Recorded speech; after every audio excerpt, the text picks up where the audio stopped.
Let's go. Jen, what's the moment you realized women's sports didn't just deserve a screen, but they deserved their own space? Yeah. I mean, Greg, you know this. I came up with this idea. It hit. I often say it was really, truly a light bulb moment. I don't think we often experience very many light bulb moments, and this one really was. It was like, oh my gosh, that I have to do that.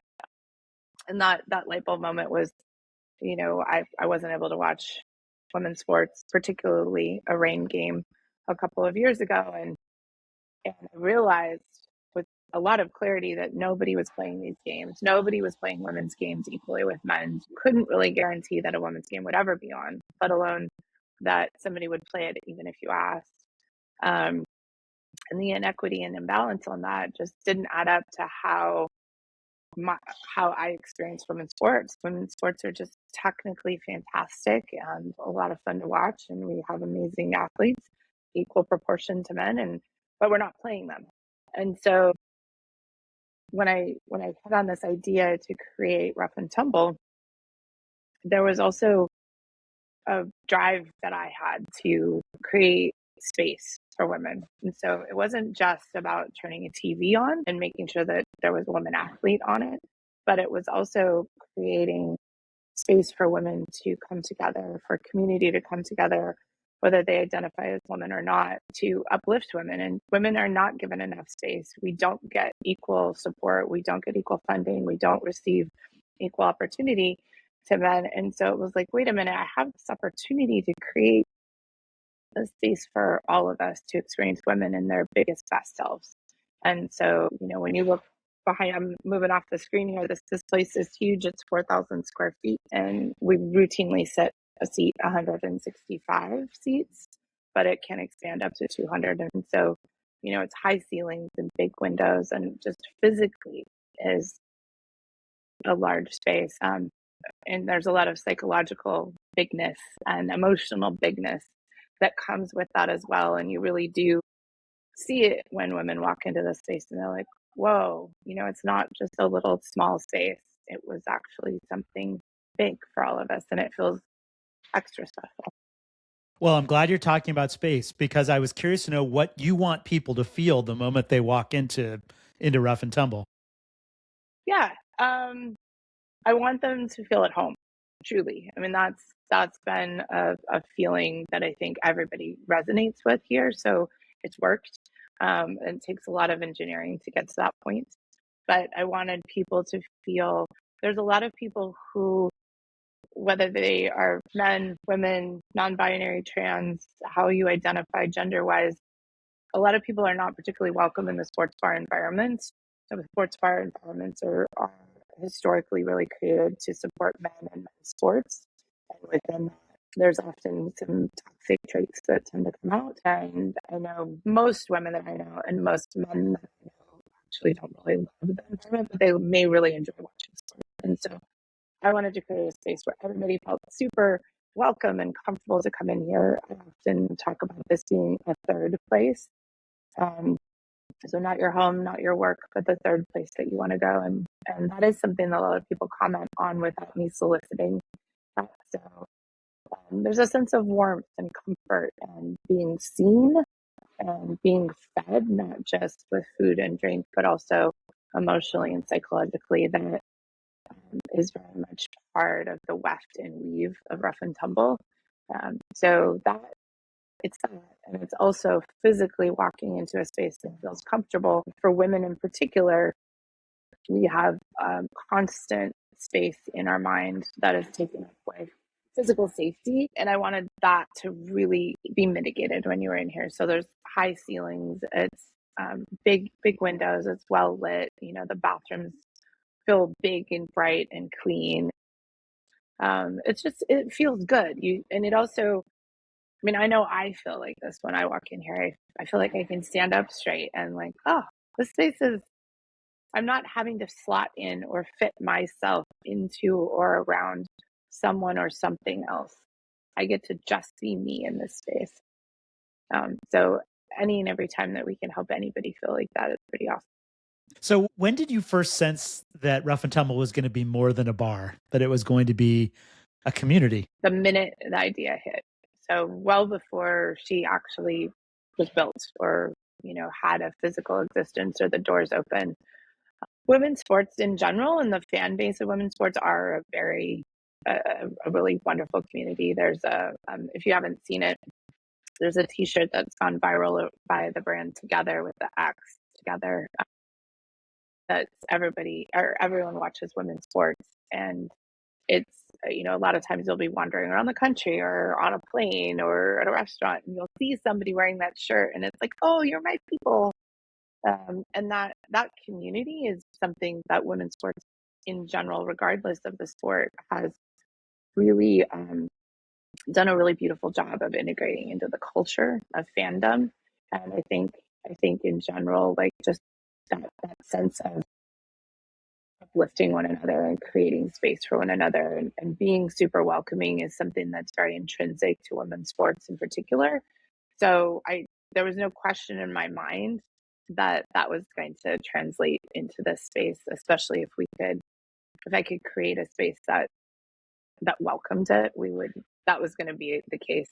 So I can't wait to talk about fandom, and we will. But before we leave the space, what surprised you most in the early days of starting Rough and Tumble? thinking back, so I think today is the ninth. Today is actually the 3-year anniversary of opening the doors. I know. Happy anniversary. Thank you. Thank you. I don't know. It's funny. I'm not sure that a ton has surprised me. I think I've been more inspired, and that might be a small twist on the verbiage there. But the things that have probably inspired me the most are just seeing how this big, audacious, brave girl that I think of Rough and Tumble is really her own entity. Like I'm just here to help, create space for her. It's just beloved, like beloved, and people show it. It still to this day will make me cry when I look around the room and see, nearly 300, 250, 300 people happy and joyous in this space, cheering on other women, wanting other women to be their best, biggest selves. That it's that old Kevin Costner, if you build it, they will come from the movie. But it's so true. If you build it, they will come, and that's really what this space has been. So I'm not surprised that it worked, but it is always inspiring. And there are moments where I do have to pinch myself and be like, oh my gosh, like it worked, So yeah. Yeah, I think that's always surprising to someone trying to start a business. Like, oh my gosh, people came and they love it. Even I better. know. Thank you. Yeah. Also, wow. Totally. What's the story on the name of the bar? Oh yeah, the story of the name is so great. So it's a couple different things mushed together. So when I was growing up, I was kind of a little tomboy. I like climbed trees and made mud, piles and built forts and played baseball. But I also loved to cook and play dolls and had makeup. I liked all the things, and I'm just as comfortable in jeans as I am in a black dress and lipstick. And so to me, there's a little bit of like every woman has some rough and tumble in her, right? Like whether she enjoys being polished and really highlighting all the feminine traits that maybe she's carrying with her or not, like we each have different levels of that kind of rough and tumble in us. And I think when it comes to sporty girls in particular, you really start to see some of that. So there was a little bit of a tip of the hat to that. And then just really pulling on women's strengths, like I think as a reference point to that. And it's something that the team that I worked with on the naming to really kind of help me carve out and lean into. So I worked with this really incredible woman has done a ton of naming, and there were some other ones. There was like Play Like a Girl, The Breakaway. There were a whole bunch, and Rough and Tumble I knew instantly. Like when that popped up, I was like, I cried, I got chills. I was like, this is it.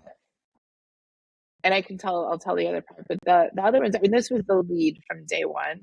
And at the same time, I was like, I know that people are going to put connotations on that. They're going to assume it's something it isn't. And I'm going to maybe have some more explaining and stuff. But the name has just become so nomenclature-ish now that she's like created her own word, right? But So the other part of the name, I love this part of the story, is in the early 1900s, World War One happens over in England. All the boys are going off to war. All the men's games, Arsenal and stuff like that, those big Chelsea games were stopped because all the men were off at war. And so women started playing a lot more soccer. The women's teams became exceptionally good during this time period. We're filling stadiums at like 65, 70,000 fans would show up for these women's games. And it was essentially a lot of the factories. So it was factory teams. One of the ones that really became a standout was called the Dick Care Ladies Club FC. And they were from a Dick Care factory. And they became one of the best women's soccer teams in the world, and went on to be like world champions and play the US men and go on tour and stuff like that. When the men came back from the war, the FA, which is the governing entity over there for men's soccer, for soccer in general, outlawed women from playing soccer. And for 50 years, women were legally not able to play soccer. And a lot of other countries followed suit after that.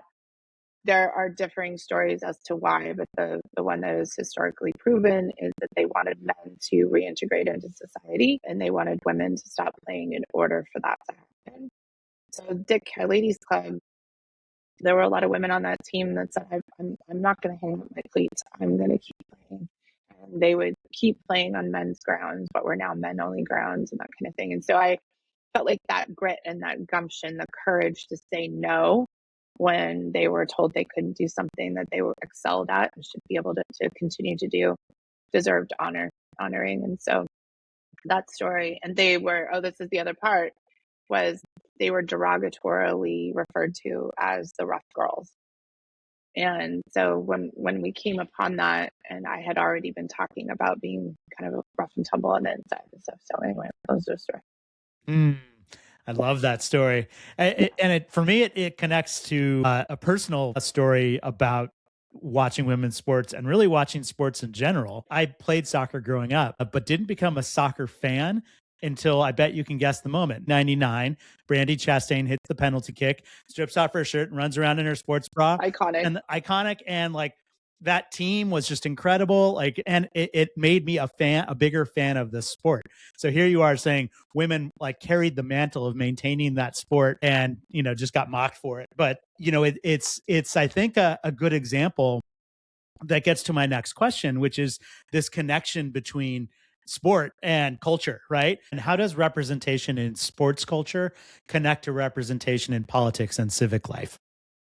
So from a societal community building perspective, sports are one of the most pivotal, important ways that we come together as community. We all have hobbies, we have different things that we do, but sports are often something that translates across borders, translates across language barriers, political systems, belief systems, etc. Watching sports and being a sports fan is like an emotional experience that's really hard to we don't have anything else that replicates it. It's something that most of us can enjoy if we want to. It's also one of the more public things. And so I think there's a fandom that comes with sports, and sports, like famous athletes, that's very similar. It's got a lot of celebrity to it.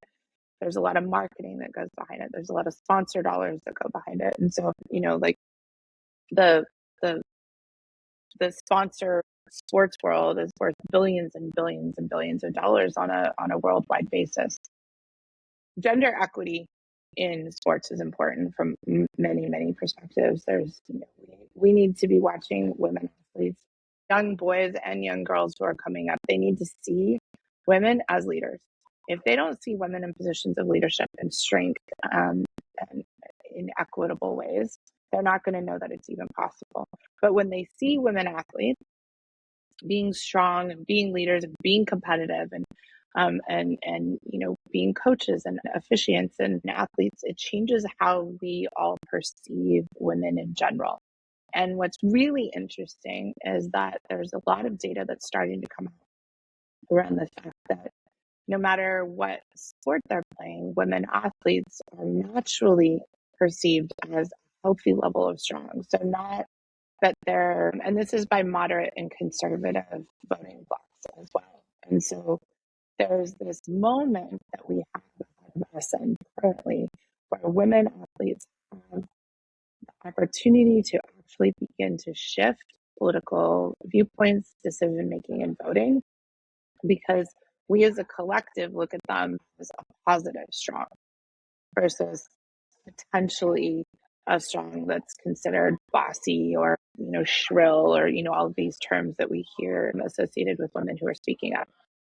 And so it's important for girls and boys who are growing up to see women as athletes, because it changes how we look at women in general. It changes how we grow up. And that's why Rough and Tumble is all ages. It's just as important for kids to come in here and see women athletes on the screens as it is for young girls to be inspired to maintain being in sport.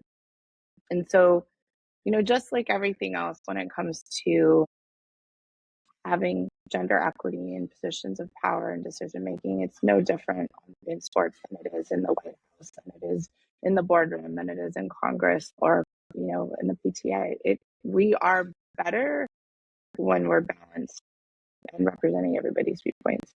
So let me ask a couple different questions about that. And I think they're both unfair in a way, but I want to hear your take on it. You've created a space that centers on women. And I wonder about how you keep it inclusive for men, for queer fans, for trans fans, for non-binary fans. Yeah. What tensions come with operating a sports bar? Yeah, it's something I think we live with or address or embed in everything that we do every day. It's something I wanted to make sure was core to things from the get-go. So, in prioritizing women to get to a point of gender equality, it does not mean that we are in exclusion of anyone else. We are, in fact, just trying to create more balance. And that in and of itself creates community for everyone. Women are women, if you identify as a woman, you're a woman. We are so trans inclusive here. We don't actually we very intentionally don't use the word female, because that's talking about sex rather than gender identity. I identify as queer, embedded into everything that we do here. I came out when I was 16.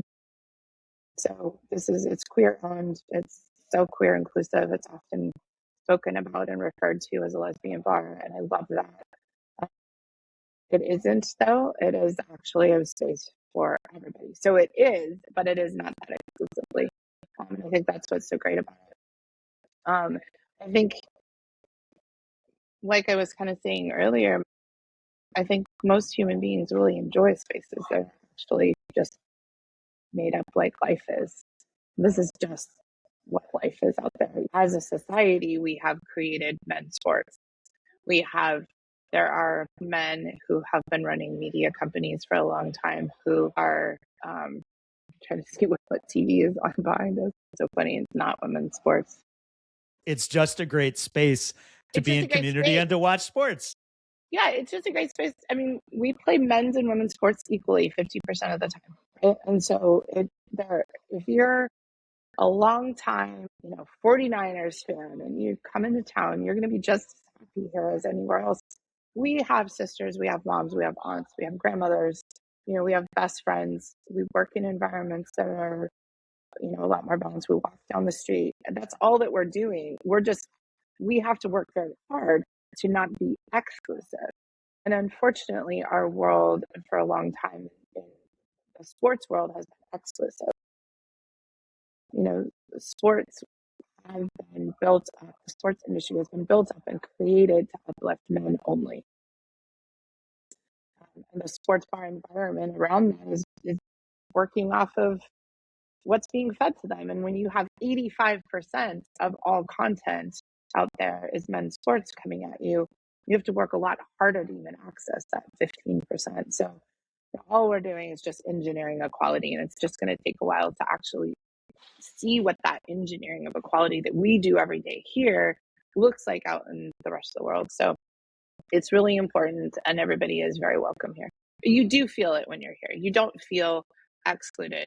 I think there are certainly who don't think they're welcome, or wonder if it's just a women's only space, or that they're going to be bored watching women's sports. And we routinely, all the time, explain to them that it's not that. Please come in, enjoy. And they're like, oh my God, this is the best sports bar I've ever been to. So Yeah, and I was gonna say, I've been in sports bars that seem like they cater to men, and they have dingy carpet and rickety stools and guys bellowing at the TVs. Like, it's not a super fun environment. So I think you're doing something that's good for anybody. What does a place feel like if it's designed for inclusivity? yeah, which is just really all of us, right? It's just actually when in the United States where women are 51% of the population. So when you're creating more male dominated exclusive places that actually doesn't feel as normal as the rest of the world does, but we become so used to it, it's ingrained in us that that is what to expect. And so it's just a shift. And usually people are like, oh my gosh, I didn't even think about the fact that a sports bar is generally not like this. And this is so much better. So I think there's that. But I mean, a lot of what you talk about on your podcast is about small business. And just from a pure revenue generating standpoint, why wouldn't you want to make money off of all the things? So I think, I do get asked that question a lot. Are you eliminating revenue generating opportunities from guys who want to come in and watch sports? And I'm like, well, they do come in. We are selling them beer and hamburgers and nachos and wings. And we're also benefiting from the revenue production from women's sports fans. So when you think about it, we're actually doubling the revenue generating opportunities. And to me, that's just purely smart business. Absolutely. And, worth noting, you say, women make up 51% of the population. I think I was reading that women make up 45% of NFL fans now, that more women than men watch the Olympics, that more women than men watch the World Cup in soccer. I think it's 89% of women make all the spending decisions too. So all consumer spending is heavily, heavily managed by women decision makers. And we are in the midst of one of the biggest wealth transfers of our entire life, anything we'll ever see in our lifetime. In very short order over the next couple of years, more than 90% of the wealth in the United States will be managed by women. I think anybody who's not paying attention to that is just not making good business decisions.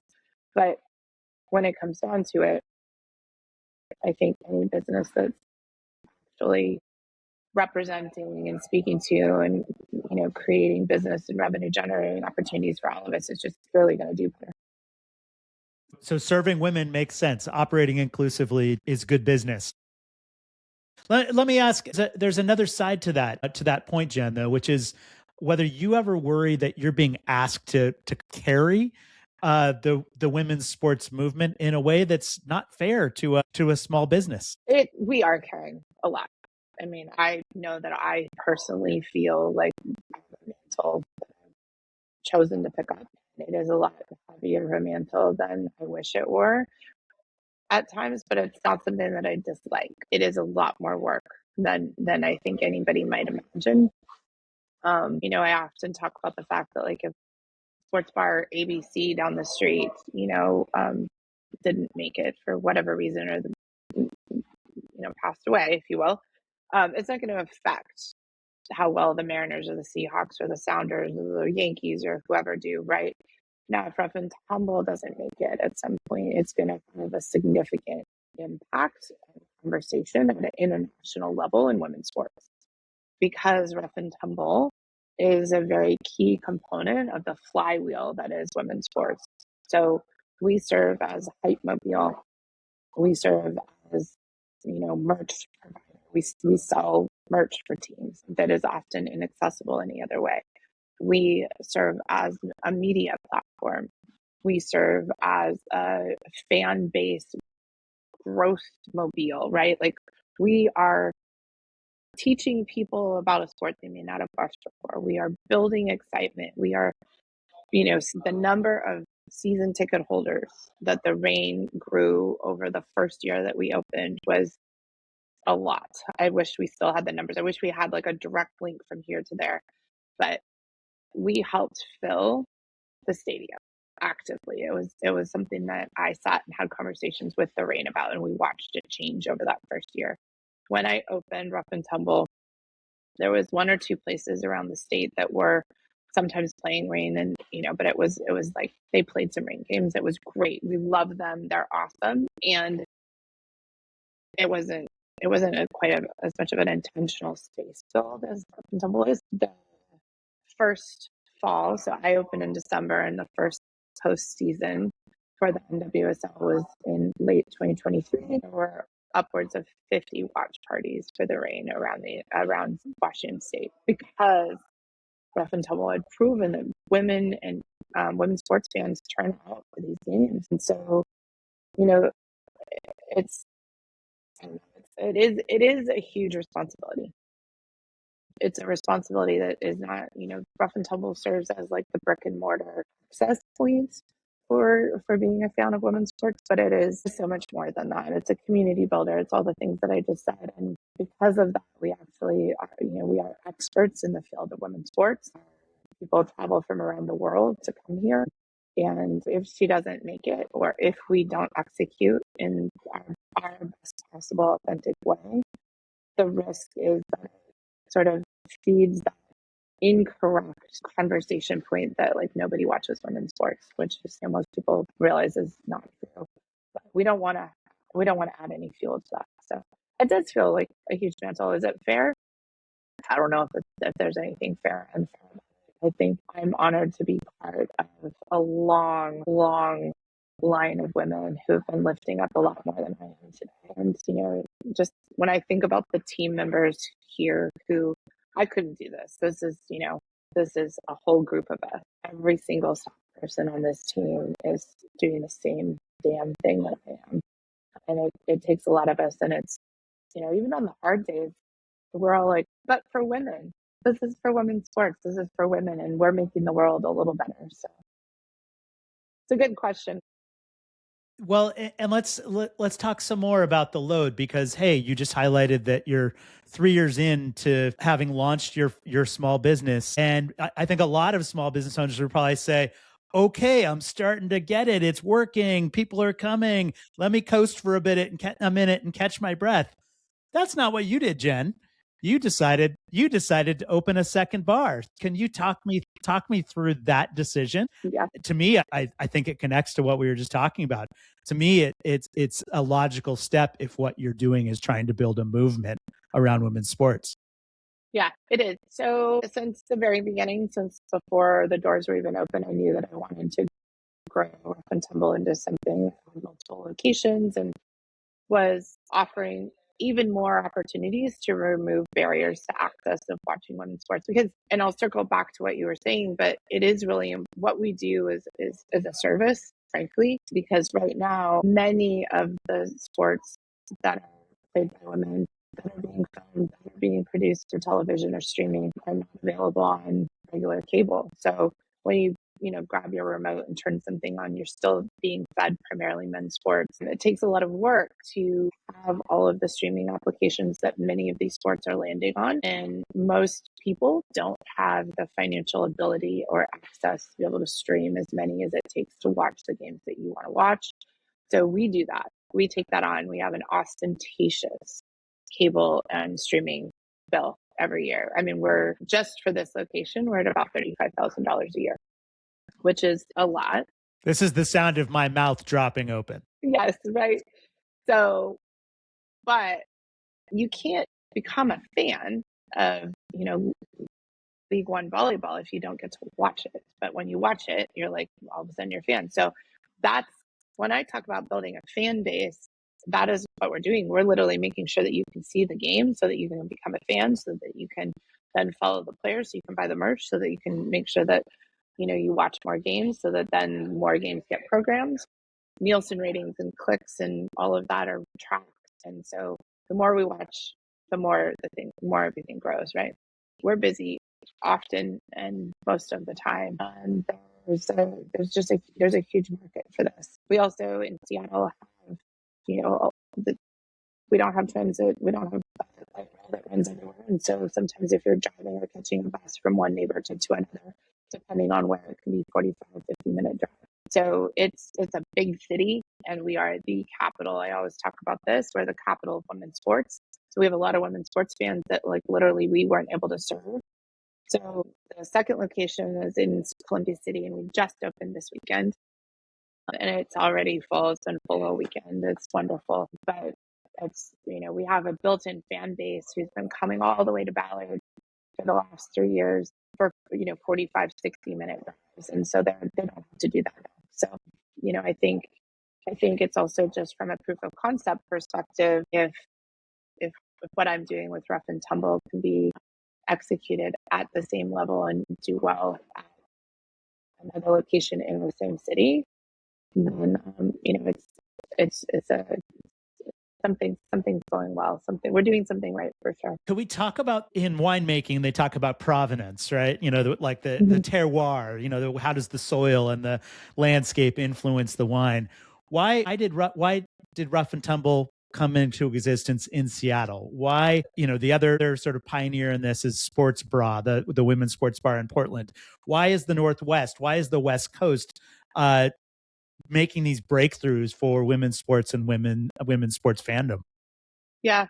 Well, so Seattle has really always been at the forefront of women's sports. So the Seattle Storm have been around for a little over 25 years. And the same goes for the Reign. So the Reign is one of the founding members of the NWSL, as are the Portland Thorns.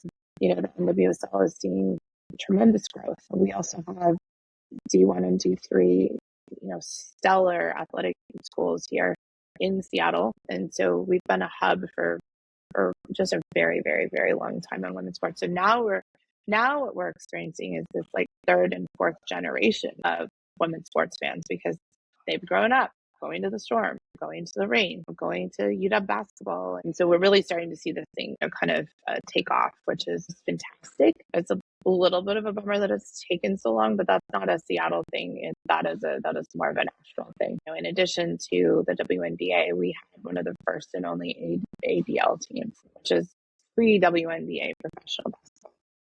Why Seattle? I think we tend to be pretty progressive here. I think Seattle is progressive. I think we churn out tremendous athletes. I think some of the reason behind that is that we have a temperate climate. It allows us to train differently and pretty consistently, if not a little bit soggily. So, we also have a very high education rate here in Seattle. We're one of the most highly educated cities in the country. We have one of the highest women CEO rates in the country as well, high leadership and women in board positions. And when you think about the fact that we have so many women in positions of leadership, and that 94% of all women in C-level positions have played sports all the way through college and credit their success to being an athlete, that some of the jigsaw puzzle pieces start to come together. Just when you think about watching athletes compete or play from a purely technical perspective, women athletes are generally better. Male athletes will tend to use more strength and brute force. There are also a lot more positions available, more teams in the league, a deeper bench potential, and so you don't have as many high level athletes on those teams. Whereas on the women's side, we'll just use the NWSL for an example, if we have 13 teams in a league, and you've got however many people on the bench, right, and 11 women playing on the pitch, that's a lot fewer opportunities, but you still have just as many young girls coming up through the ranks. And so there's very few positions for them to actually go into, which means by the time you actually see somebody playing on the pitch, you are seeing like an all-star player every single time you watch a game. And so anytime we have an opportunity to watch a women's game, I think it's really easy to fall in love with watching the game. And we have in Seattle we've churned out a tremendous number of top level athletes and teams for many, many years now. So I think there's a lot of reasons. Mostly it's just because we're awesome. And so I think it's really an ecosystem. It's less of just one element and another element. And so I hope that the ecosystem itself also continues to expand. It's funny, in preparing for our discussion, Jen, I was I was mentioning to somebody that you were expanding Rough and Tumble to a second location, and I, assumed that there would be more, maybe many more. And they said, "Oh my gosh, how do they keep it from becoming Buffalo Wild Wings?" So It's true, though. It's a here's the great question: question, though. How do you Yeah, keep your soul? Because what you have built is so soulful. it is so soulful. I was actually just having this conversation yesterday. It's going to take a lot of work. It really will, because I think you think about the Buffalo Wild Wings of the world, and that comes down to a lot of trade dress and licensing, and then it's just stamp and repeat. And I've said from day one that I don't believe that franchising is the way for Rough and Tumble to grow. And so franchising is, I think, where a lot of that stuff starts to slide. The authenticity, the heart, the soul, because then what you're doing is just kind of licensing and making sure that things are exactly the same in each location. And that's where you lose the soul, right? And so I think that's going to be the thing that energy, the vibe when you walk in, that feeling of like you're at home is going to be the most challenging to get right. I have a lot of thoughts on that, and I've worked pretty hard to think through ways in which we do things here at this first location that can be semi-replicable, but really speak to the local community, whether that's just in the adjacent neighborhood or another state or another country. I think there is without a doubt a way to do this. I think it is more challenging. I think it is harder. Um, that there's a way to get it right. And that's the part that I think I'm most excited about when I think about the challenges of this business and how we continue to do well at it. That's one of the things that I'm excited by that challenge, because I think of it as being the ultimate way that we will have succeeded is if we can pull that. So, what keeps you up at night? The risk of scaling too fast or not scaling fast enough? Both. I mean, and there's in this, for me, this business is full of both and all the time, because I mean, we are the first to ever in this world create a space that is purpose built for gender equity. It takes so much work, because most places out there, the sports bras, my friend Jenny owns that. They play exclusively women's sports.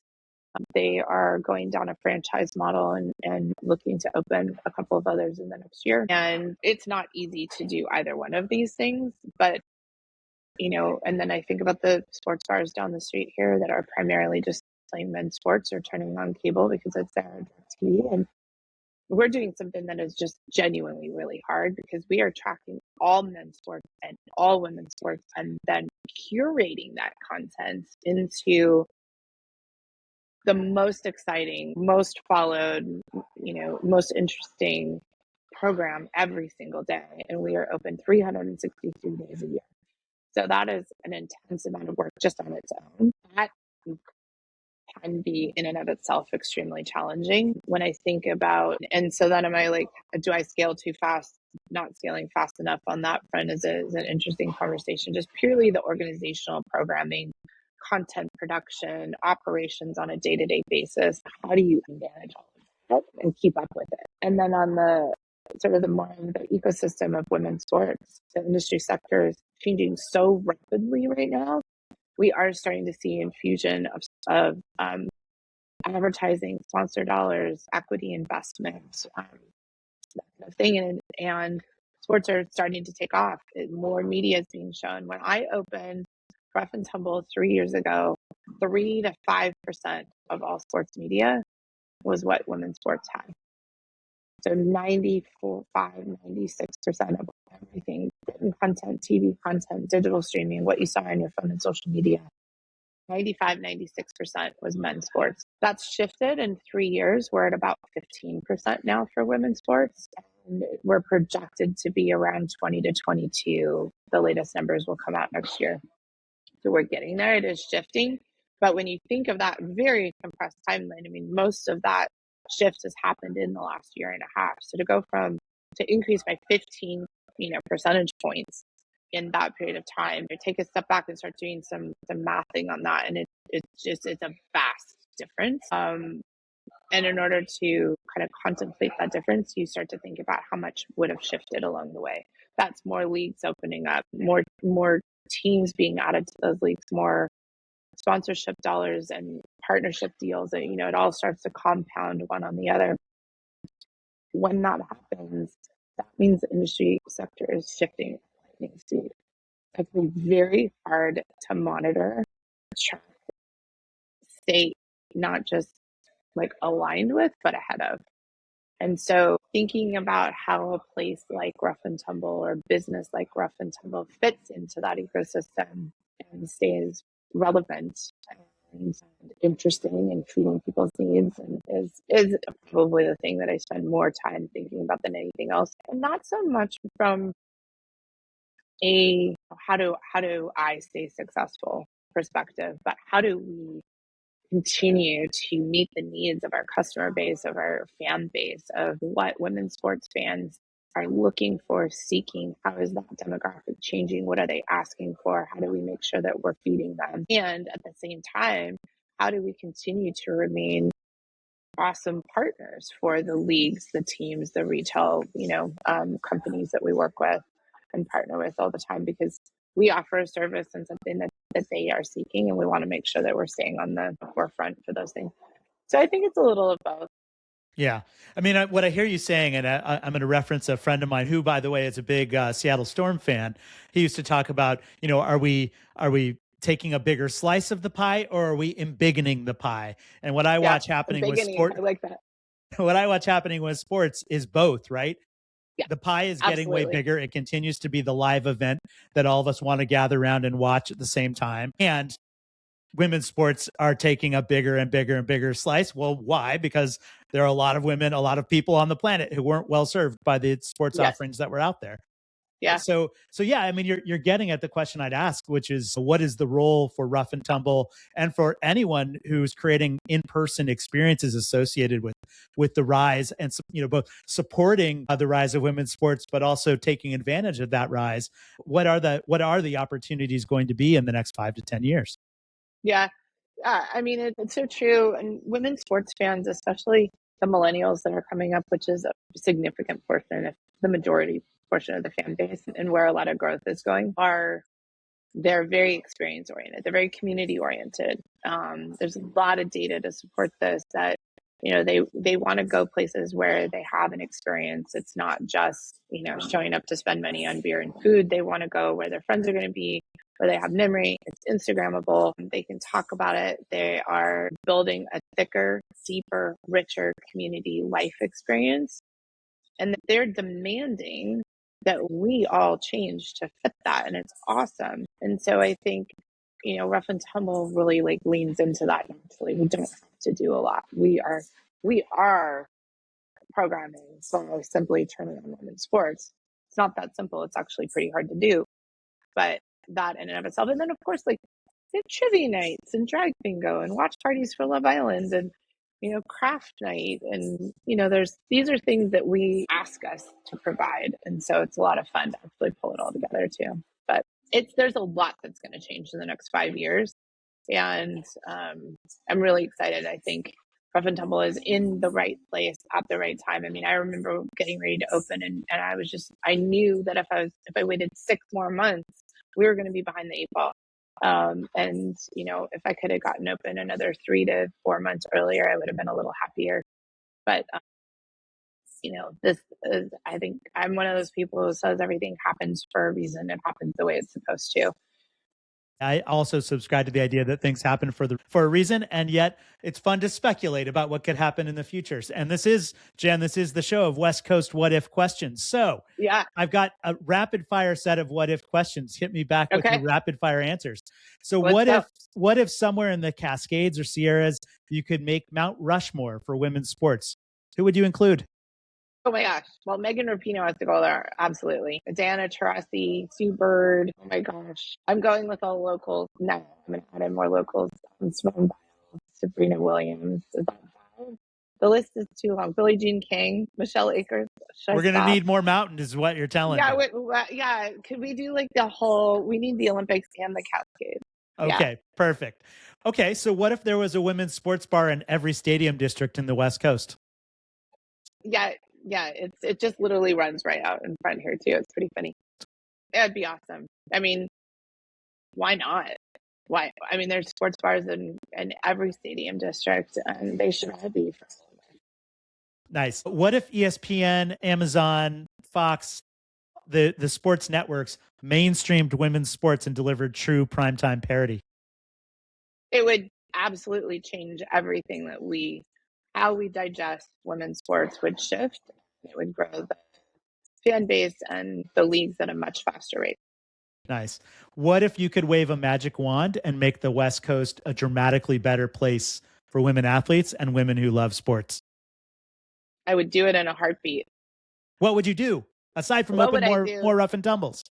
What would I do? I would invest a lot of money into the arenas, the spaces that they're playing in, the training facilities. Make sure that if they are playing on grass fields, that they're on grass pitches. I would make sure that fans can access those locations quickly and easily. I would remove barriers for access to entry. Make sure that it's and also, frankly, that they're big enough. A lot of women's teams play in facilities that are just way too small to actually help grow the fan base, and or they're often placed in locations that are really hard to get to, and so that's not really helping grow the fan base very well. I mean, we just saw that the Seattle Torrent had their first home game, a week and a half ago, 2 weeks ago, and we sold out Climate Pledge Arena at like nearly 17,000 people. So, the fan base is here, the games are here. Just the more we can do, I could go on about this forever, but like the media has got to step up. We need more women coaches. We need more women behind the microphone and behind the camera covering the stories so that we're getting equal coverage, that we're playing the games on TV as much. I mean, it all needs to tick up, and it is working. It is going in that direction, and the faster we can do it, the more fun it's going to be.